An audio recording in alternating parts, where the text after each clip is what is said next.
Vous avez fait des études, obtenu des diplômes, acquis de l'expérience, mais ça ne vous a pas permis de savoir ce pourquoi vous êtes fait. Que ce soit dans vos études ou dans votre expérience professionnelle, vous avez pris plaisir dans telle matière ou activité. Mais vous n'avez eu aucun déclic. Et aujourd'hui, vous passez en boucle ce disque rayé. Pourquoi suis-je fait ?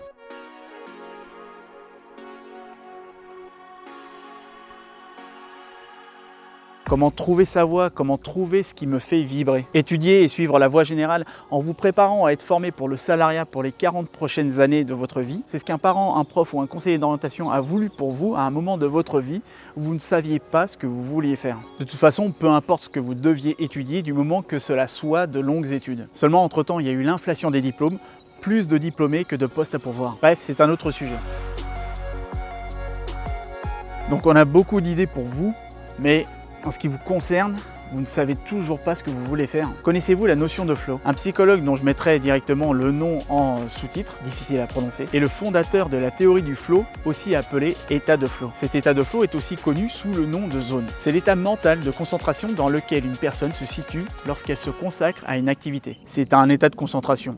La personne est pleinement investie dans son processus d'exécution. Elle est absorbée et surtout, elle éprouve du plaisir à ce qu'elle fait. Cet état de flow fait émerger les activités que vous exercez en accord avec vous-même et peut même vous aider à identifier ce pourquoi vous êtes fait. Mais n'est-ce pas là utopique de s'orienter uniquement à l'aide de ce concept, tout autant que laisser le hasard décider de votre plaisir au travail? Pensez que l'on peut choisir une activité lucrative, valorisée et qui plus est épanouissante sans connaître son fonctionnement et ce qui nous fait éprouver du plaisir, ça c'est utopique. Et c'est pourtant une réalité. On vit dans une société de l'avoir où il faut avoir le bon diplôme, le bon poste, le bon statut social, le bon téléphone, etc. On est conscient des biens matériels qui nous manquent, mais pas des connaissances sur nous-mêmes que l'on doit acquérir. Et ce qui nous manque, c'est d'identifier notre zone d'accomplissement maximale, aussi appelée zone d'excellence.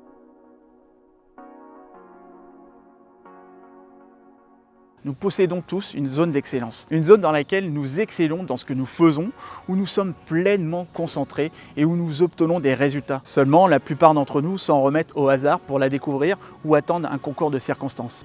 Résultat, une majorité de personnes exercent un métier différent de leur zone d'excellence. Et l'autre partie de ces personnes a réussi à faire correspondre son excellence avec son job. Ce sont des personnes qui éprouvent du plaisir dans leur vie professionnelle. Le job qu'elles occupent ne représente pas un travail pour elles tellement qu'elles éprouvent de la satisfaction à l'exercer. Chacun d'entre nous possède sa zone d'excellence, mais nous laissons le hasard décider de nous mettre en face d'elle ou pas. Résultat, très peu d'entre nous ont le bonheur de faire coïncider notre excellence avec notre job. Ceux qui ont bénéficié d'un heureux hasard vivent une passion professionnelle et dégagent un impact fort vis-à-vis de ce qu'elles font. Et elles iraient même bosser sans être payées. Et on en connaît tous des personnes comme ça, n'est-ce pas ? Si vous pensez ne pas connaître votre zone d'excellence, c'est peut-être parce que vous ne vous sentez pas apte, que vous ne vous sentez pas légitime à reconnaître cette excellence. En réalité, il faut toujours s'estimer apte, quitte à redoubler d'efforts pour vous sentir légitime. Toute personne a beaucoup de talent, a une zone d'excellence et a les capacités les plus diverses. Normalement, ce sont vos talents, vos capacités et cette zone d'excellence qui vous pousse dans la bonne voie. Ce qui manque le plus, ce n'est pas cette excellence, ce n'est pas votre talent, ni même votre capacité. Ce qui manque le plus, c'est la foi, c'est-à-dire la conscience de l'existence de cette zone dans laquelle vous excellez, de ce talent, de faire les efforts nécessaires pour la manifester, pour la développer, pour en tirer le meilleur parti possible. Seulement, lorsque l'on vous complimente sur votre travail, il est possible que vous minimisiez vos résultats et vous ne vous sentiez pas légitime ou que vous ressentiez même le syndrome de l'imposteur. Avez-vous l'habitude de rejeter les compliments ? Les personnes que j'ai accompagnées sont toutes passées par cette phase de crainte de ne pas pouvoir assumer et de se sentir à la hauteur dans leur vie professionnelle. Parfois, on identifie même ensemble qu'elles ont peur de réussir. On nous a tellement appris que pour réussir, il fallait que ça soit difficile. Et quand on réussit facilement, on minimise son résultat et on passe à côté de ce qui est au final important pour son identité professionnelle. La bonne nouvelle, c'est que celui ou celle qui a le courage d'affirmer sa zone d'excellence devient par là même apte à développer son excellence. La zone d'excellence, c'est là où vous êtes naturellement bon, ce domaine dans lequel vous êtes à l'aise et où vous vous épanouissez. Et ceux et celles qui réussissent ne sont pas nécessairement ceux et celles qui ont le plus de talent ou de capacité, mais ce sont les personnes qui affirment qu'elles ont du talent, c'est-à-dire les personnes qui assument cette zone d'excellence et ne se reposent pas avant de l'avoir révélée.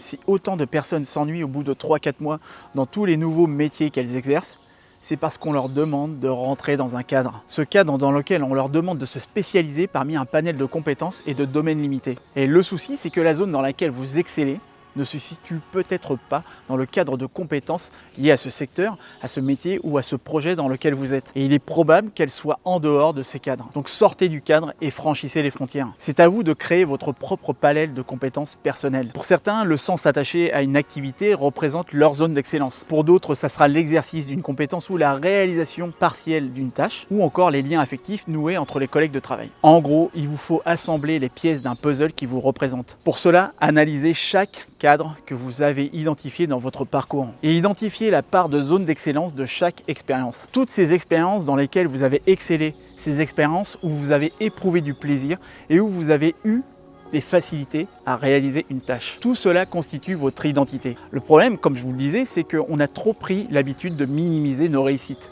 Et que lorsque l'on obtient un résultat, on le banalise en pensant que c'est la norme pour enfin l'oublier. Ainsi, en étant objectif sur votre parcours, en le valorisant et en accueillant que des pensées positives, bienveillantes envers vous, vous affirmerez votre personnalité et vous aurez de plus en plus confiance en vous. Remplacez votre avatar professionnel par votre identité personnelle. Soyez fiers de votre parcours. Regardez votre parcours en appréciant chaque expérience unique de votre CV. Soyez fiers de ne pas rentrer dans une case, car au final, avez-vous réellement besoin et envie de rentrer dans une case? Cette case où vous vous sentirez à l'étroit, où vous ne serez pas à l'aise et où vous aurez aussitôt envie d'en sortir. Donc soyez vous-même. Assumez votre zone d'excellence, osez tirer le meilleur parti de vous-même et vivez votre unicité plutôt que vos différences. Vous laisserez s'exprimer ce qu'il y a de plus unique en vous.